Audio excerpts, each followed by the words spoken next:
बहावल नगर से हमारे journal reporter शराफत अली अब्बासी की रिपोर्ट के मुताबिक वज़ीर आला पंजाब मरीम नवाज शरीफ की हिदायत पर ज़िला बहावल नगर में निगहबान रमज़ान पैकेज हकदारों की दहलीज तक पहुँचाने का सिलसिला जारी और सारी है। डिप्टी कमिश्नर ज़िला बहावल नगर जुल्फ़कार अहमद, डिस्ट्रिक्ट पुलिस अफसर नसीबुल्लाह खान, इराक़ी सूबाई assembly chairman committee Chaudhry Saad अकरम,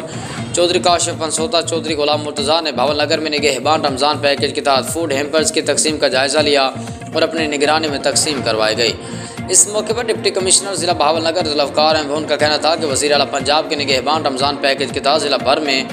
52,293 से ज़ायद गरीब और मुस्तहिक घरानों में फूड हैम्पर्स उनकी दहलीज पर मुफ्त पहुँचाए जा रहे हैं। मुफ्त राशन की फराहमी, मेरिट और शफाफियत को हर सूरत यकीनी बनाया जा रहा है। Deputy commissioner Zulfiqar Ahmed, district police officer Naseebullah Khan, इराक़ी सूबाई assembly Chaudhry chairman committee Chaudhry Saad Akram, Chaudhry Kashif Pansota, Chaudhry Ghulam Murtaza ने बहावल नगर में रमज़ान बाज़ार का दौरा किया और अशिया खुर्दनोश के रेट का भी जायज़ा लिया।